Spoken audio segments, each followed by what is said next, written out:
proximity to Christendom's holiest icons. It is not unusual to find in Italian Renaissance paintings, for example, to find paintings of the Virgin wearing a robe of very fancy patterned cloth and precious silks embroidered with gold or woven with gold designs. Sometimes they would say things with an Arabic inscription on it, which says, "There is no God but God, Muhammad is his prophet," in Arabic.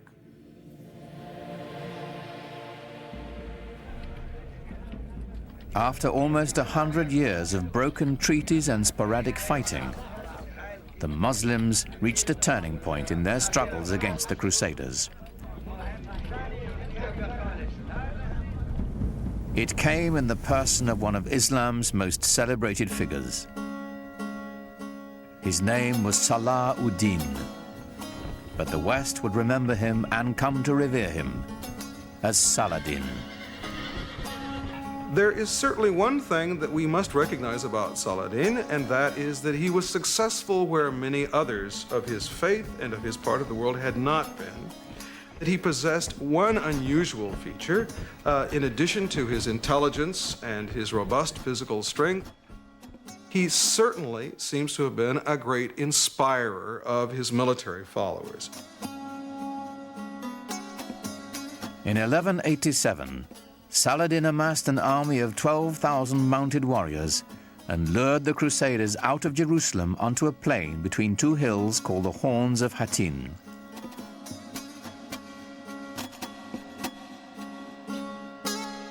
On the evening of July 3rd, after a long march, the Crusaders camped on a barren hillside. There was nothing but a waterless terrain. And we're talking about July, we're talking about the Middle East, we're talking about incredible heat and no water. As dawn approached, Saladin's men set fire to the tall grass, and a strong wind carried the flames into the Christian encampment. And very soon they found themselves surrounded, as in the Muslim tactic, by their enemy. And panic set in.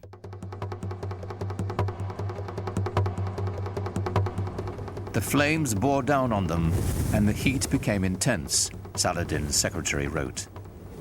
The people of the Trinity were consumed by the fire of flames, the fire of thirst, and the fire of arrows.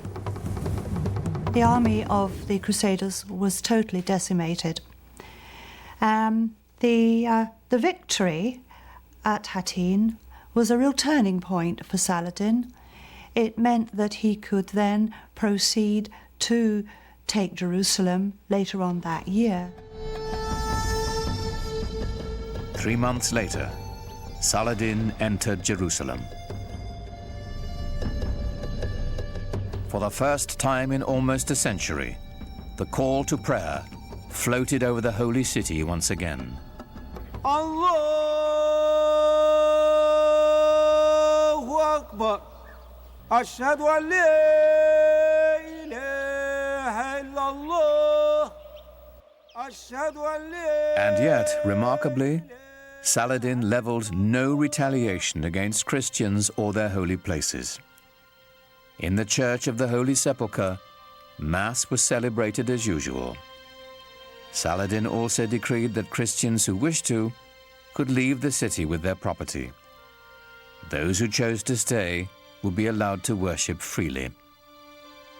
When his reputation reached Western Europe of the way he had behaved in Jerusalem over the conquest, he gradually became the most famous Muslim of all time.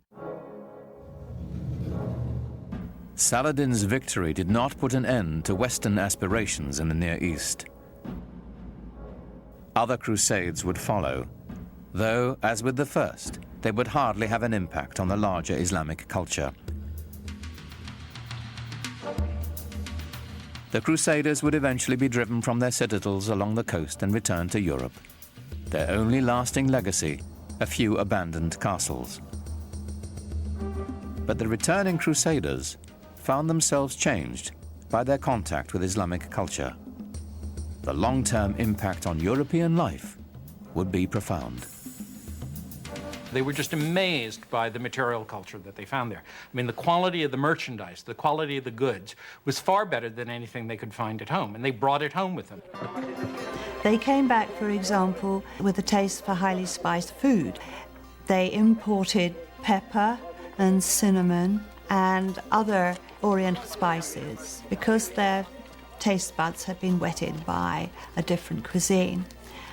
We know that they found out the delights of using soap when they were in the Middle East, and it would appear that that caught on back in Europe. After the Crusades, many Europeans were far more open to the ideas of what was going on to the East, what was happening in other parts of the world. They simply couldn't be as insular as before. Lots of people were open to, well, what's out there? Let's explore this. Let's see this. New intellectual thoughts. Let's see what these people are writing. Let's learn languages. This is when people start to learn Arabic slowly in the West. As the barrier of language dissolved, ideas born in the great Muslim cities began to filter into Europe, ideas that would forever change Western thought. The great Italian theologian Thomas Aquinas used the writings of the Muslim philosopher Averroes to justify the clear separation of faith and reason, a Muslim ideal that formed the basis of all scientific inquiry and led to the European Renaissance. Averroes himself appears in Raphael's classic Renaissance painting of great Western thinkers.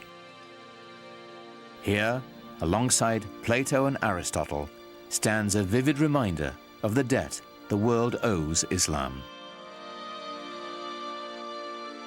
The scope of Islamic civilization has now reached levels which certainly were not accomplished by any other civilization, known civilization of the world.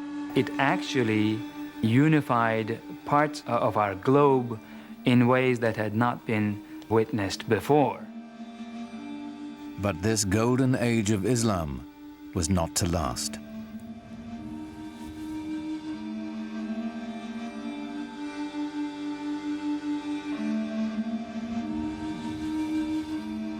After shrugging off the Crusades and bringing the precious gift of knowledge to Europe, the great cities of the Islamic Empire would be brought to ruin by a force more terrible than anything the Europeans could muster.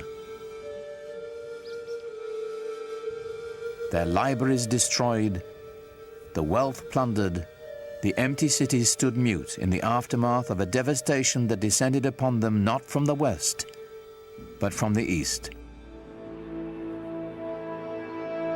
It's known as the Mongol catastrophe.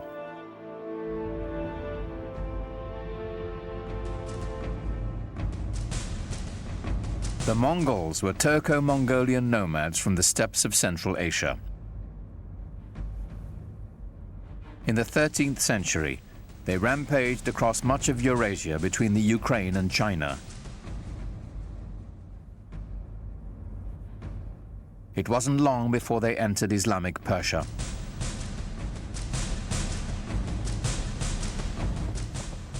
To the cultured, urban Muslims, these guys were a bunch of savages.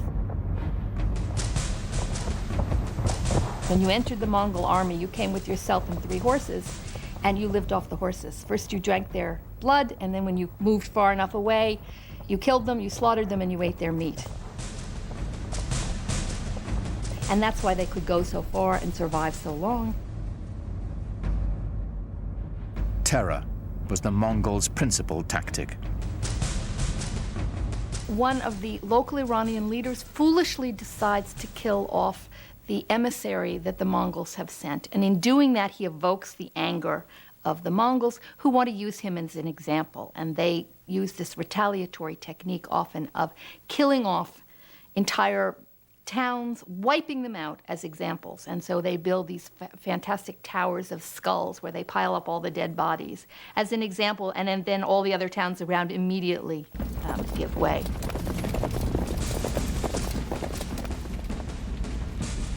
City after city fell before them. It was only a matter of time before they reached the center of Islamic power.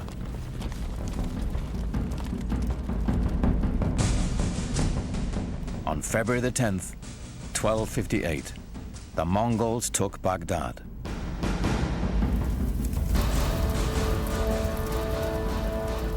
According to the Arab chroniclers, the Mongols put Baghdad to the torch and killed 10,000 inhabitants. Mosques and libraries, the collected knowledge of centuries, were all set ablaze.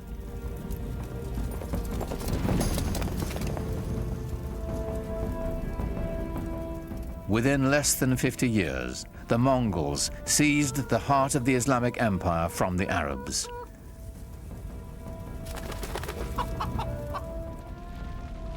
Islamic civilization seemed poised for destruction, lost to posterity. But then something remarkable happened. While the consensus of opinion is that Mongols were a devastating force, I personally feel that they also had a very positive effect on Western Asia and the world of Islam. They opened the world tremendously. Allahu Akbar, Allahu Akbar. And historically, the most significant thing about the Mongols for us would be that they became Muslims, most of them, in the end. Converted to Islam and then became, after being these tremendously destructive forces, some of the greatest patrons of the arts and letters in all of Islamic history.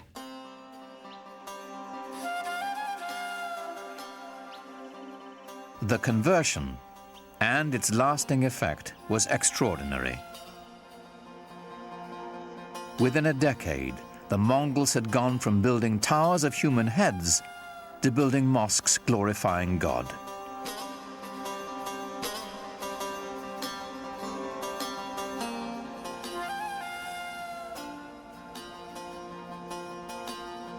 It is not surprising to me that the land conquered the conquerors.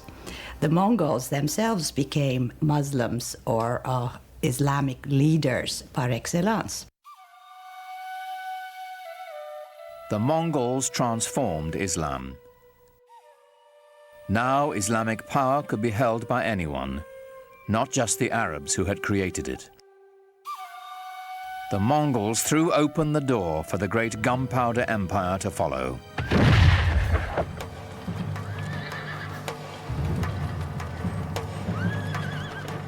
The empire of the Ottoman Turks.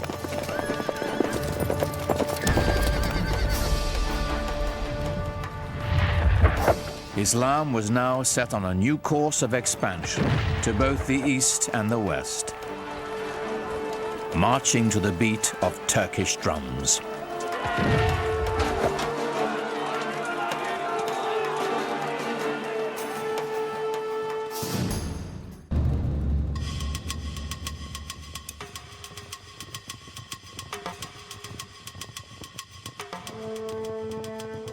The Ottoman Turks began as a nomadic people from the steppe beyond the Aral Sea. For centuries, they had wandered present-day Turkey looking for new pasture lands.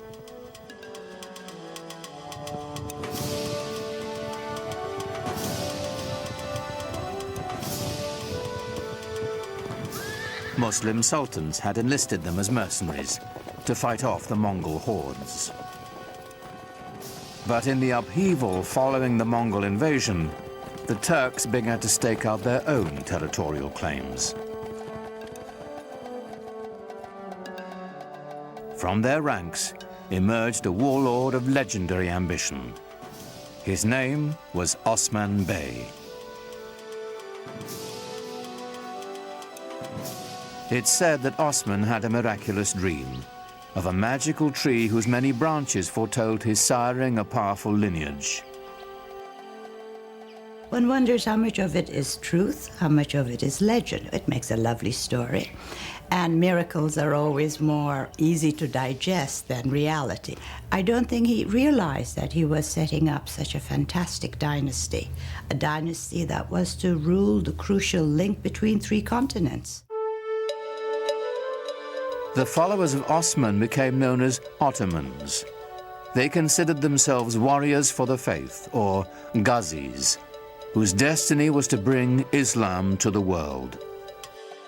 Ghazis were somewhat like freelancers who moved the empire forward either for ideology, theology, or for the sake of pure conquest. They were probably very brave, never thought about themselves or any harm that could come to the group by going into dangerous conditions. But it made the Ottoman Empire almost fearless, going into regions that nobody had been there before. For the early Ottomans, the direction of expansion would always be to the west, for good reason. They could not expand to the east or to the south because those were controlled by their brothers, the Turkoman emirs, the Muslims, and a Muslim should not be fighting against a Muslim, so they said at the time. So the only place he could expand was towards the Christian territories westward. Osman's warriors moved to the north and west across the Anatolian plateau, into territory controlled by the traditional Christian power in the area, the aging Byzantine Empire. By Osman's time, the 1,000-year-old Byzantine Empire was reaching the end of its age, dwindling to an isolated stronghold in Eurasia.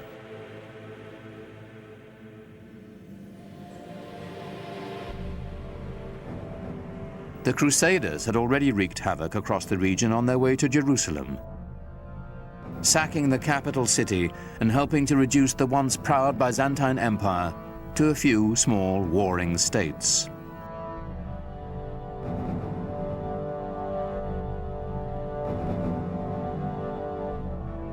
The Ottomans quickly overran these splintered Byzantine factions, uniting northwestern Anatolia into a single domain.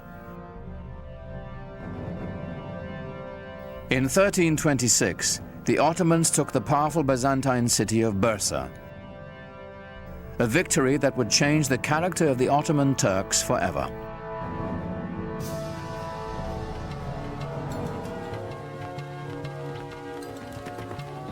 The most important part of Bursa was that it enabled Osman and his descendants to establish a seat of the government. The restless nomads of the steppe would settle down to build an empire. What we're witnessing is this huge demographic event. The movement of a whole civilization from a nomadic way of life to a settled way of life.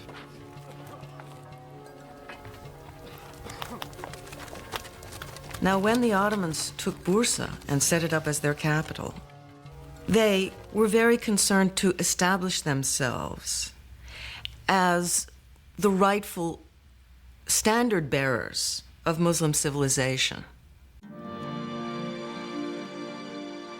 Civilization meant organization, and the Ottomans set out to manage the vast regions they now controlled. Leaving the Byzantine clerks in place, they began to organize the new empire. First and foremost, taxation and record keeping. The word bureaucracy has since lost its noble connotations. Yet this was a great innovation, as ambitious as any triumph in battle. The Ottomans are known for including and synthesizing the cultural elements through the lands that they passed. They are known for creating structures by which the peoples who lived there before could carry on their lives and their beliefs in the way that they chose. In fact, the Ottomans had fewer conflicts with their Christian subjects than those of their own faith. Muslim adversaries intent on challenging Ottoman rule. One of the bureaucratic, or let us say management problems facing the Ottomans was that there were still rival Muslim sort of proto-kingdoms around them. I mean, they were conquered by the Ottomans, but they had old grudges to bear. And they had certain claims to dynastic glory of their own. And they were constantly worried about these old Muslim families rising up and creating a rebellion.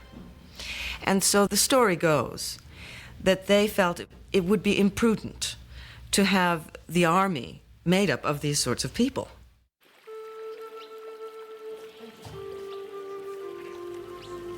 And so they wanted to recruit children who were not connected with any rival Muslim family. And so they went into the Balkans and they recruited primarily Christian children. This practice was called devshirme.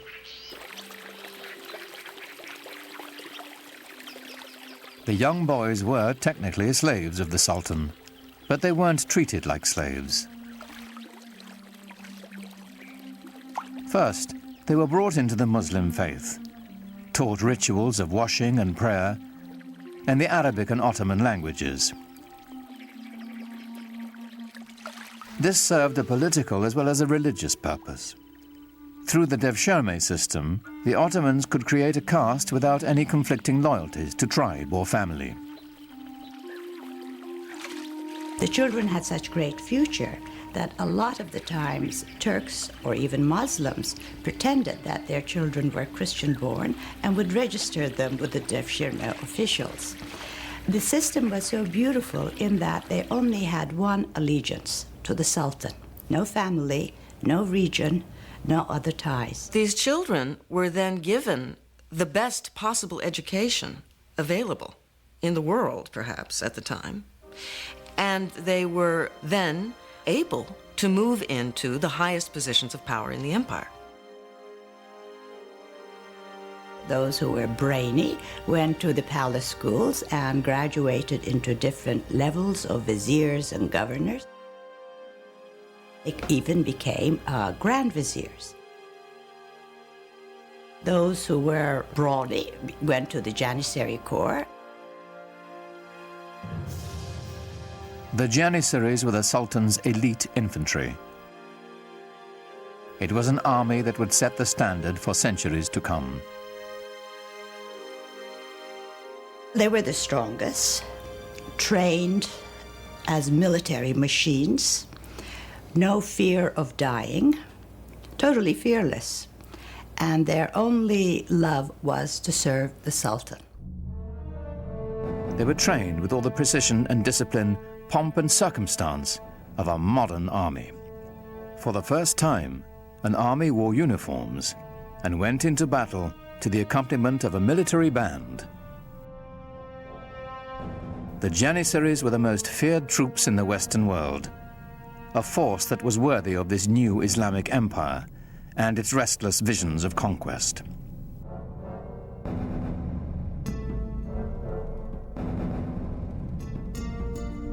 By the middle of the 15th century, the Ottoman Empire spread from present-day Turkey, known as Anatolia, deep into the Balkans, with one critical exception. It must have galled the Ottoman Sultan that with his domains now stretching all the way into Asia and far, far into Europe in the west, there remained right in the center of his domains the greatest prize of all, the capital city of Constantinople, the most powerful, the richest, the most magnetic city in the entire world, still in the hands of the dying but not yet dead Byzantine Empire. To the Ottomans, Constantinople's strategic and economic importance was considerable. Its symbolic significance was even greater. It was the city. There was no other city. If you were going to rule that area, obviously you would rule it from that city.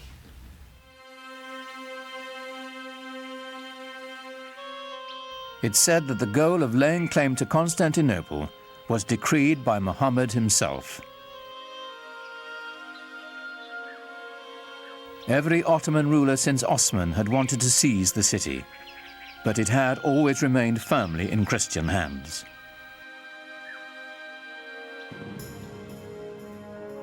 Then a sultan came to power whose dreams of conquest would not be denied. History would honor him as Mehmet, the conqueror.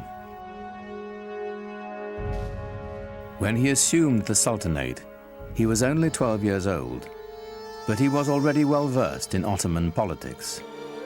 To remove any threat of competition for power, he had his half-brother strangled. The empire always meant everything, more so than the family. In order to stop the empire from splitting, as had happened to other Turkish dynasties ruling the Islamic world, when a young man became sultan upon the death of his father, all the other brothers had to be eliminated. This prevented segmentation of the empire. It may have been cruel, but it worked for the Ottomans. When on the death of his father, he finally then took over. It meant an enormous change in the policy and direction of the Ottoman Empire, in the direction of a much greater energy. Mehmet immediately set his sights on the one prize as grand as his ambitions. Mehmet had to conquer Constantinople. There was no other choice. Constantinople was sitting like a perfect gem or a perfect fruit waiting to be picked. By the middle of the 15th century, the city was a shadow of its former self. The population had plummeted from 400,000 to a mere 50,000. But a besieging army would still be at a tremendous disadvantage. Constantinople was surrounded on 3 sides by water and massively fortified. It was encircled by a triple ring of walls nearly 100 feet high and 30 feet thick. And they had already stood for 1,000 years. But Mehmet had an answer for these walls. And part of the military superiority of the Ottomans came from their sophisticated and diverse use of the possibilities of gunpowder. The siege of Constantinople in 1453 under Mehmet the Conqueror saw the first dramatic application of this in the form of huge cannons that had not been seen before, which Mehmet had specially commissioned for the occasion. Earlier cannons had been assembled with strips of forged metal bound with hoops. They fired stone projectiles with little more power than a catapult.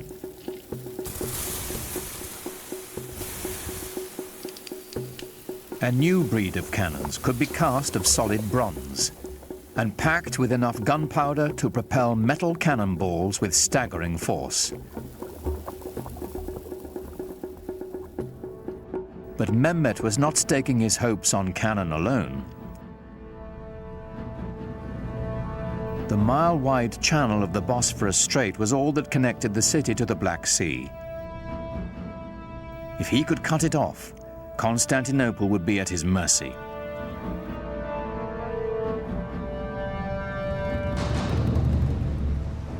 Mehmet needed to construct a strategically positioned fortress to close the strait.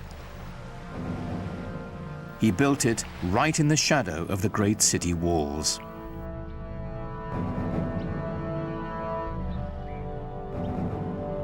It took less than 4 months to build a massive 7-towered citadel called Rumeli Hisar.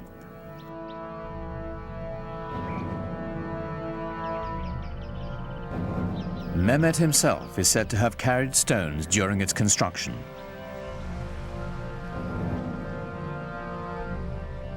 No sooner was it completed than he tightened his noose around the neck of the Bosphorus. The first ship to defy his orders to stop was sunk, its crew decapitated and its captain impaled on the castle walls.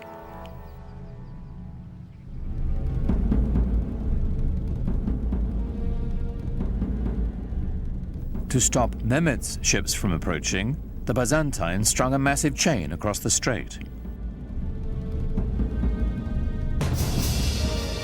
On April 22nd, 1453, the besieged city watched in horror as Mehmet's troops hoisted 70 of his ships ashore, sliding them over land on greased planks past the barrier chain.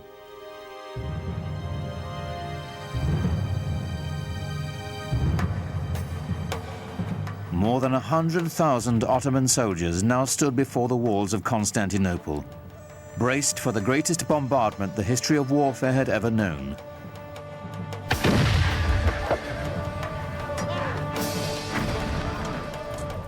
Under relentless fire, the city's 7,000 Christian defenders held out for nearly a month. In desperation, the Byzantines who occupied the city appealed to their fellow Christians across the continent for help. But of course, Europe in the 15th century was completely incapable of mounting any kind of a concerted opposition to the rising Turkish threat in the east.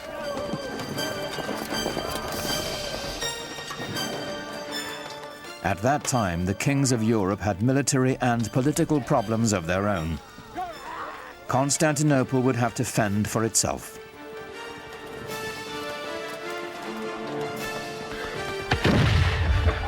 Shortly before dawn on May 29, 1453, the Turkish army breached the walls of the city. Within hours, Constantinople was in the hands of the Ottomans. Mehmet rode into the city and went straight to its most celebrated prize, the magnificent church of Hagia Sophia. Built by the Emperor Justinian in the 6th century, its name meant the Church of Holy Wisdom. It was the largest enclosed space in the world. Surely other groups of Muslims and the Ottomans themselves had come across many, many churches. They had seen churches before. But they had never seen anything, nobody had ever seen anything like Hagia Sophia.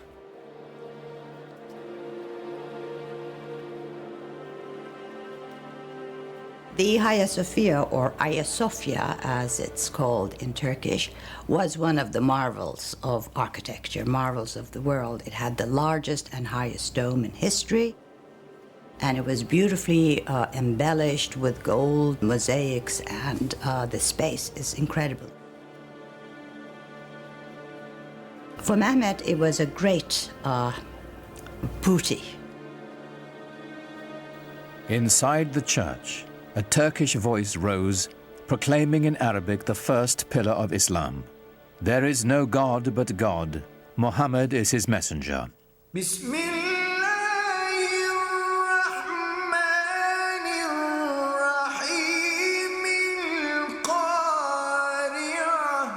The single greatest church in Christendom was now a mosque.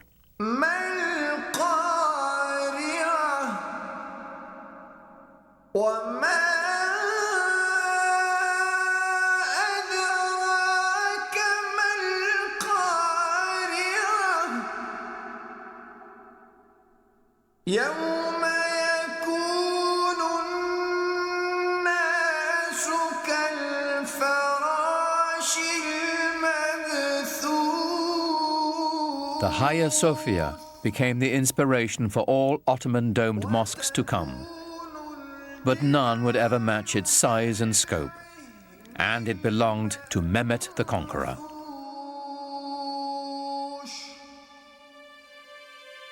News of his triumph sent shockwaves around the world.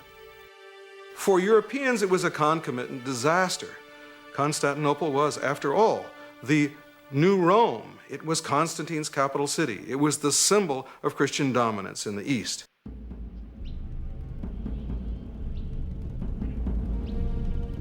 The Ottoman rulers had long stacked up titles for themselves. Khan, which is Turkish for emperor. Shahi Shah, Persian for king of kings. And Sultan, the Arabic word for ruler.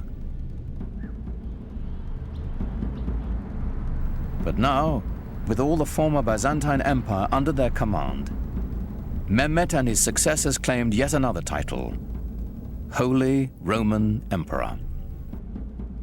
The Ottomans had reached the gates of the West and were poised to push on towards what they now claimed as their ultimate destiny, the conquest of Europe. That quest would fall to the most legendary sultan of all. He was born at the beginning of the 10th century by the Muslim calendar, and he was the 10th sultan descended from Osman. He was a child of destiny, whose greatness was expected. In the parlance of the day, he was the Sahib Quran, the universal ruler, the master of an auspicious conjunction, whose coming has been foretold, whose identity is confirmed astrologically. His name was Suleiman, after Solomon, the wise king of the Old Testament. The Ottoman Empire would reach its apex under Suleiman's reign. Suleiman was extremely well educated. He was trained to the Sultanate from the day he was born.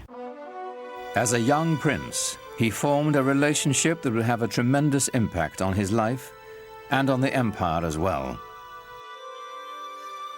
And when he was still a crown prince, he also developed a great friendship with a convert, a Greek convert who took the name Ibrahim. The two were very close in age and apparently very close in other ways, personally, intellectually, educated together to a certain extent. And as was common practice, when Suleiman acceded to the throne on the death of his father, he took his faithful Ibrahim with him to Istanbul.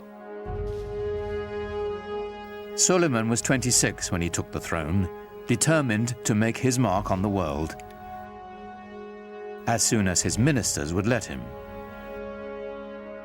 In his early years, Suleiman had to contend, for example, with grand viziers and generals who simply refused to obey him, feeling apparently that here was a 26-year-old kid who had never seen very much in the way of action and hadn't done very much to show that people ought to, in fact, obey him.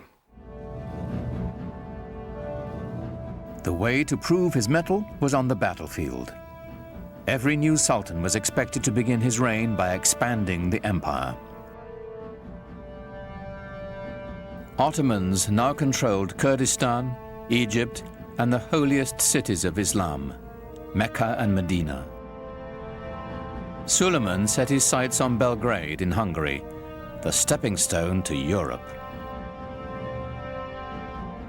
He was the head of the Ottoman dynasty, and he had certain duties to perform. One was conquest, and the first task Suleiman took upon himself a year after he ascended the Ottoman throne was to head towards Belgrade and capture it. Belgrade was very important strategically because it was from there the army could move further on west. A year later, he turned his ambitions on the island of Rhodes. The tiny island was a troublesome outpost of Christianity in an otherwise Ottoman sea. It was also a haven for pirates, preying on Muslim trade ships.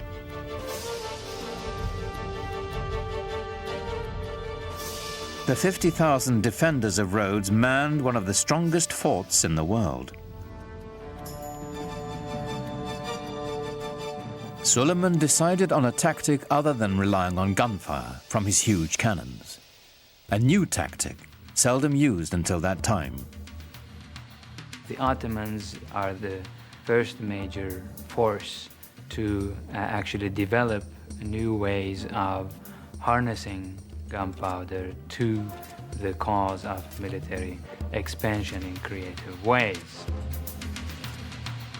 Ottoman sappers dug out a series of 50 tunnels near the base of the fort so they could mine its foundations.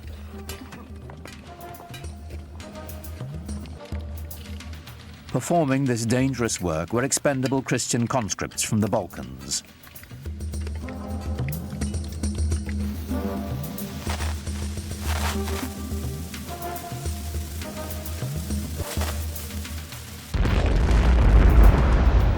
resulting explosion signaled a furious 6-hour Ottoman assault. But the Turks were beaten back. Then, after 145 days of siege, the exhausted Christian defenders finally negotiated a truce. The Ottomans had won.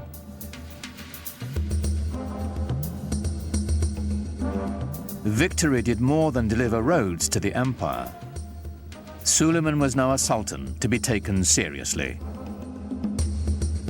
His march of conquest had begun.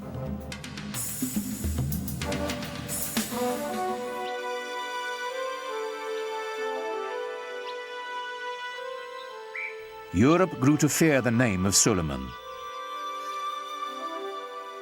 But within his own borders, he had another reputation. Islamic history remembers him as Kunan, the lawgiver.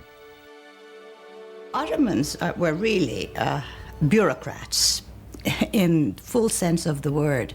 They kept every single record, and in order to control the different peoples who participated in the world of the Ottomans, they had to have very carefully sorted out legal systems. Under Suleiman, a single legal system was defined for the sprawling empire. His laws would later become the basis of constitutions for several other nations. Well, Suleiman was the supreme monarch of the area. He was the center of the world.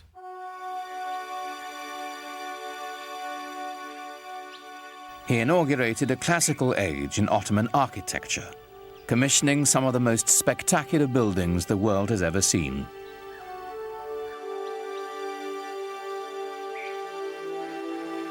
Suleiman was in a unique position of wealth and of consolidation, and he focused his attention on developing monumental architecture to commemorate his great dynasty and himself. Great religious architecture can really give people a sense of what is at the heart of the faith. Grandeur and majesty are the things that come to mind when Muslims think about God. A building that is grand and majestic can immediately remind people of the glory of God. Suleiman's chief architect, Sinon, was a man whose vision perfectly complemented the empire builder. Sinon perfected the signature structure of Islam, the domed mosque. His career spanned half a century and produced well over 300 buildings, including the refurbishment of one of the most important monuments in Islam, the Dome of the Rock in Jerusalem. But for the Sultan, of course, he built his masterpiece, the Süleymaniye Mosque in Istanbul. It is truly befitting Sinan, who's called the Great Master. These buildings were horrendously expensive, huge things that took many, many years to build, and a great deal of architectural talent and engineering skill and engineering experience. When they built a mosque like the Süleymaniye, they were doing it to say, yeah, I've got the power, I've got the money, I am the Sultan, I'm the King of Kings. But at the same time, there was also tremendous spiritual value in these things. The symbolism is not only that of empire, but of faith. In the spirit of Muhammad's teaching, the Great Mosque was a center of social services, complete with a hospital, school, and library. At its inauguration, it's said Suleiman gazed at it with awe and exclaimed, "O Solomon, I have surpassed thee."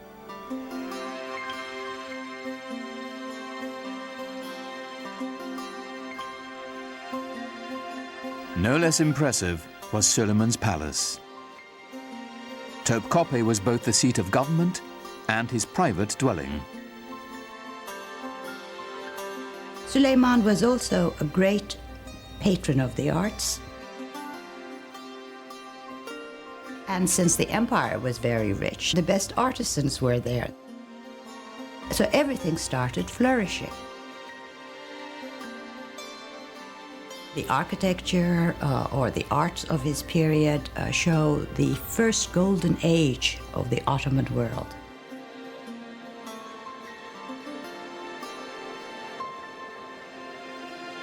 Everything that came out of his palace is exquisite. Suleiman himself was a goldsmith. Ottomans believed that every sultan had to have a tangible trade. Being a sultan was not considered a practical or a tangible trade. And he was a very demanding patron, insisted on checking the work, even commissioned few things. And I think each artisan group or each corps working for the palace tried to outdo one another to please the sultan, because to please him had wonderful rewards.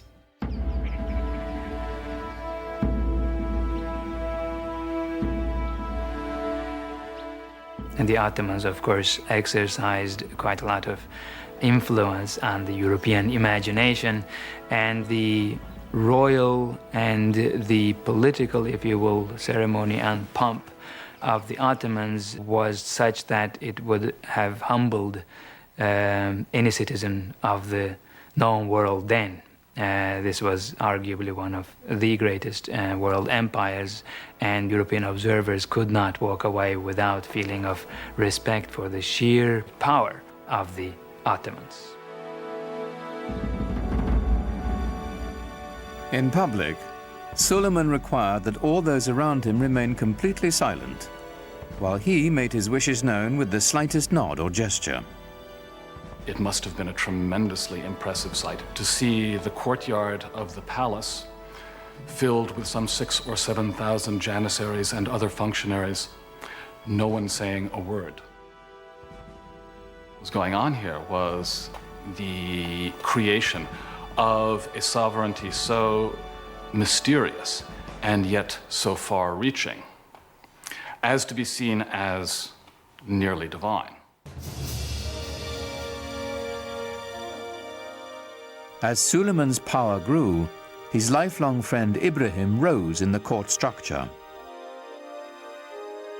And Ibrahim Pasha, who became a pasha later on, became his devoted Grand Vizier. In fact, Ibrahim married his sister. So they were not only good friends, they were also related.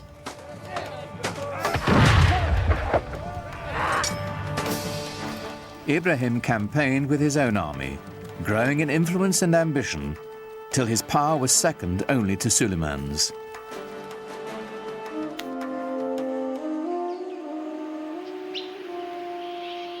But for power and ambition, the secret world of the Sultan's harem had no equal.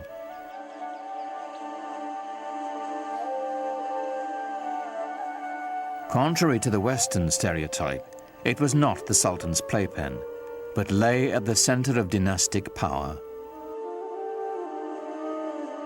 The harem was the private quarters of the Sultan. We tend to think of the harem as where the women live, but what it means is the place where you're not on display. Home is what it means. Islam allowed the Sultan 4 wives and many concubines.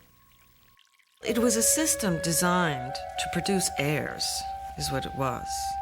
When you look into the actual details of how these things were carried out, it was hardly anything terribly erotic. I mean, the Sultan did not have much choice in his selection of female companions. The Sultan was not in a position to look around and say, I want her, you know, because his mother would have a lot to say about it.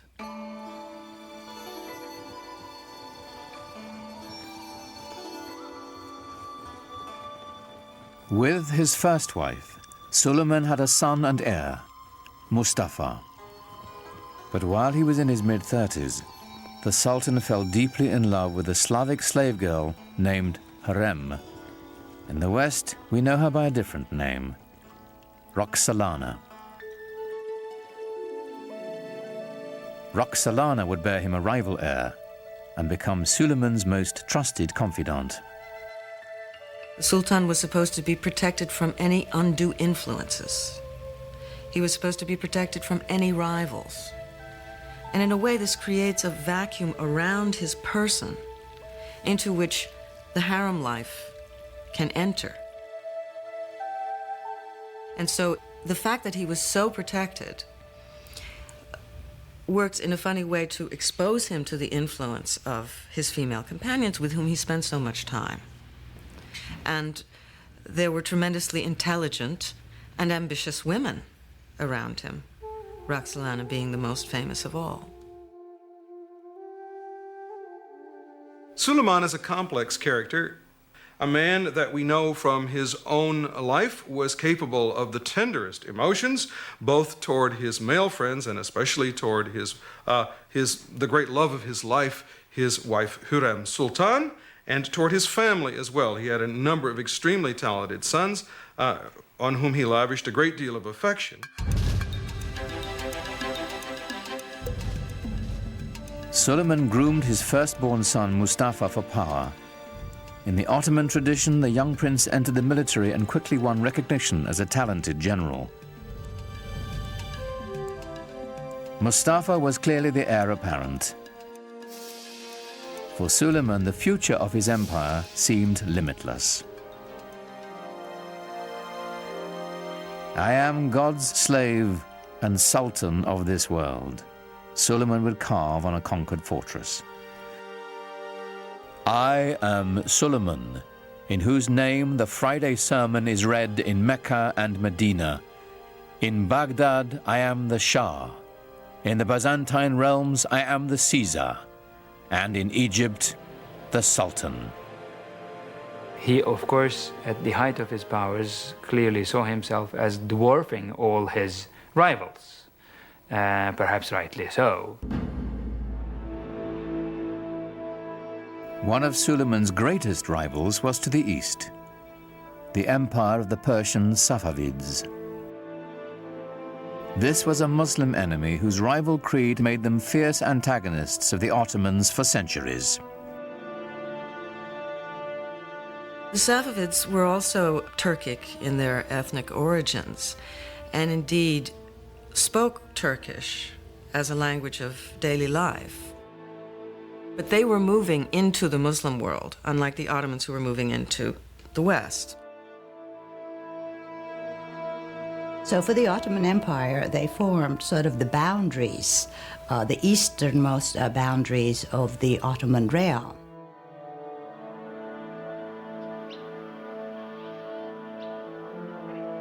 The Safavid dynasty was Shiite Muslims, bitter rivals to the Sunni Ottomans.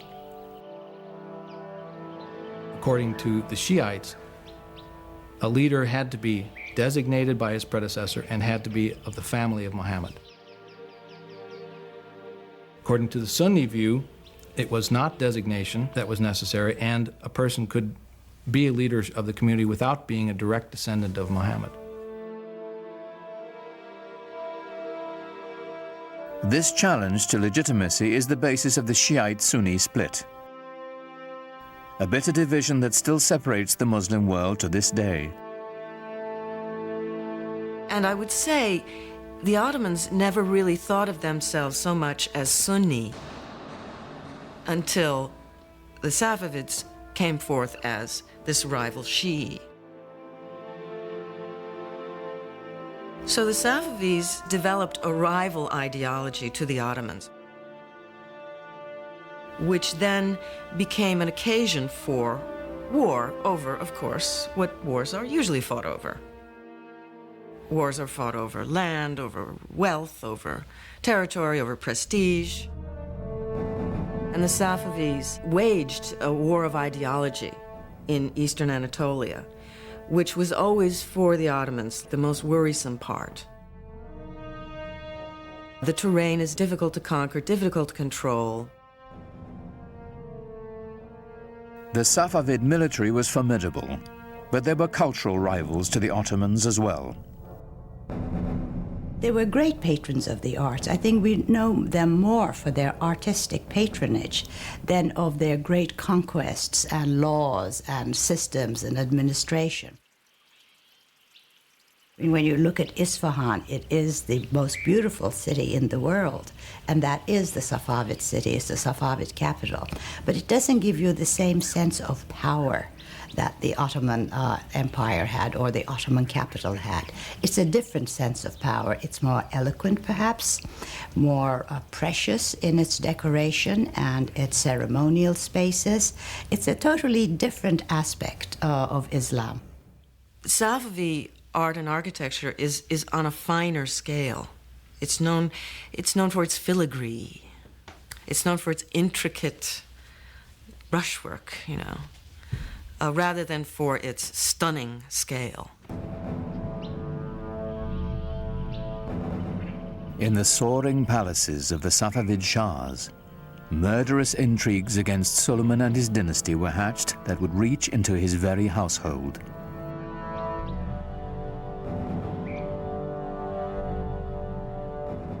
But Suleiman's eyes were on the west, where a fragmented and vulnerable Europe awaited his conquest. The Ottoman Empire encompassed everything from Egypt to Kurdistan, and he now had Hungary as well. But he had ambitions of going beyond that and actually bringing the larger portions of the world known to him, if not all of it, under his control. Suleiman's next step would be Vienna. Its conquest would drive a dagger into the heart of the European Habsburg Empire and open the way to the west. But as the heavily armed Ottomans set out for Vienna, the weather turned against them. The heavy cannon that had swept the Ottomans to victory after victory bogged down in the mud.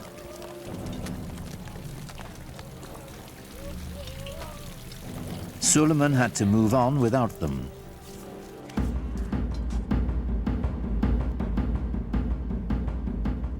With only light artillery, the Ottomans relentlessly shelled the city. But the smallest breach was ferociously defended.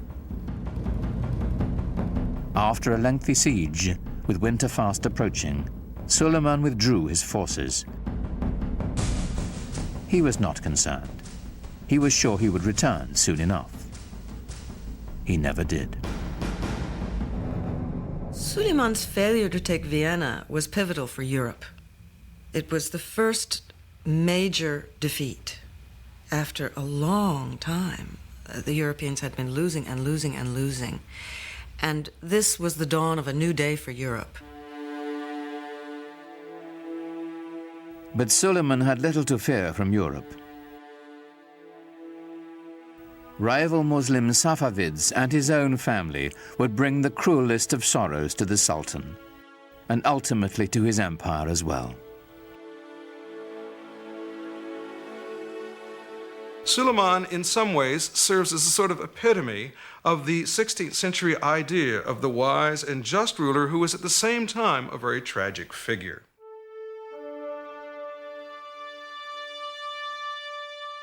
In the power-laden world of the Sultan's household, the intrigues never ceased.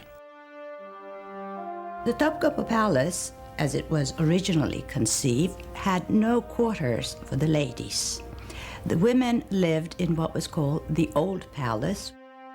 But Hürrem always complained about her husband, as most wives would, spending too many days and months campaigning outside the capital. She kept saying she feels very lonely and the children miss him. Well, surprisingly, there was a fire in the Old Palace, fire in Hürrem's quarters. So she had to be moved to the Topkapı Palace temporarily while her old quarters were being renovated. Well, she moved in and never moved out.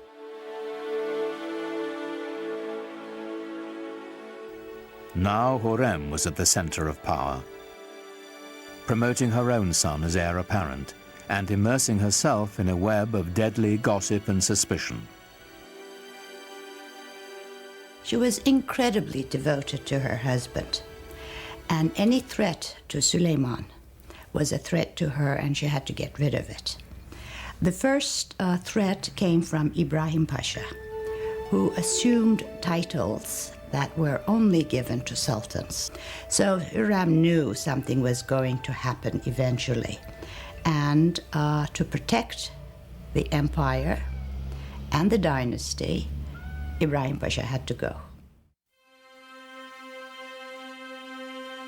On March 15th, 1536, Suleiman and Ibrahim Pasha dined together, as was their custom. In the morning, Ibrahim's body was found strangled.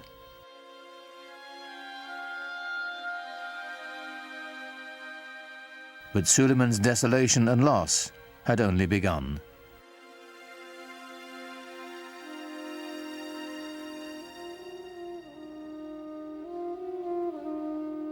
A few years after Ibrahim's death, Hürrem claimed to have uncovered a plot to overthrow Suleiman, devised with Safavid help by his beloved firstborn son and heir, Mustafa.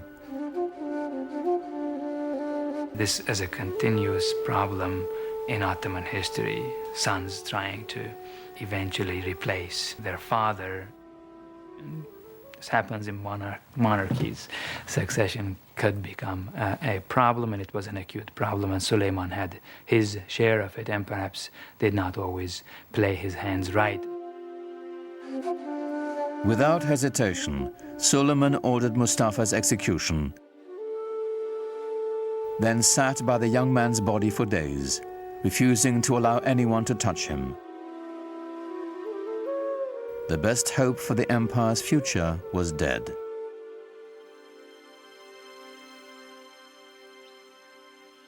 When Hürrem herself died the following year, Suleiman fell deeper into despair, finding solace in his poetry.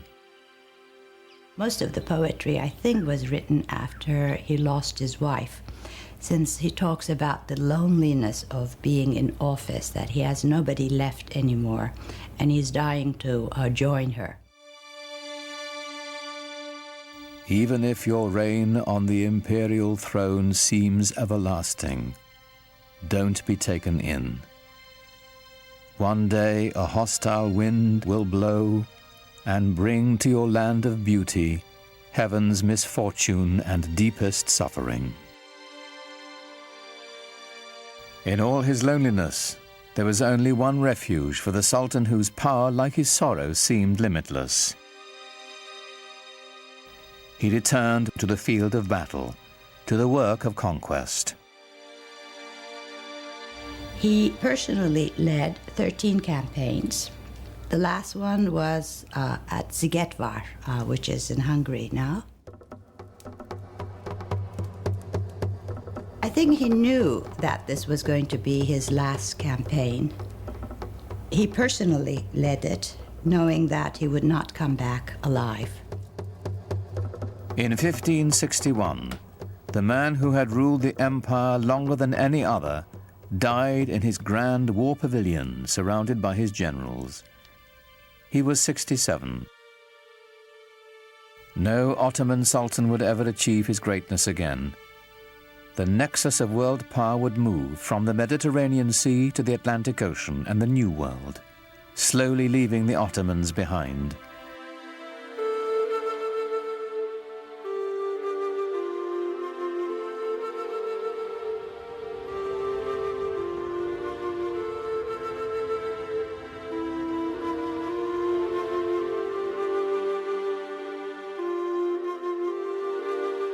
In Istanbul today, the Sufi dervishes still turn with the same prayerful pirouettes they danced in Suleiman's day.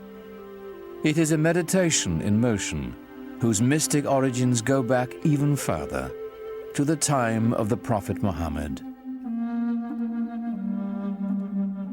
You have become the best community ever raised up in mankind, the Quran assures all believers. Enjoining the right and forbidding the wrong, and having faith in God. Islamic and Western civilization have the same roots. They're dawning in the Fertile Crescent. The monotheism of the Jews and Christians. The classical intellectual culture of the ancient Greeks. the two traditions are kindred spirits, alike, yet very different. Islam's legacy is intertwined with the West's, and to the billions of Muslims who make it the second largest religion in the world, it is a living legacy. An elemental part of the great human venture that is world civilization.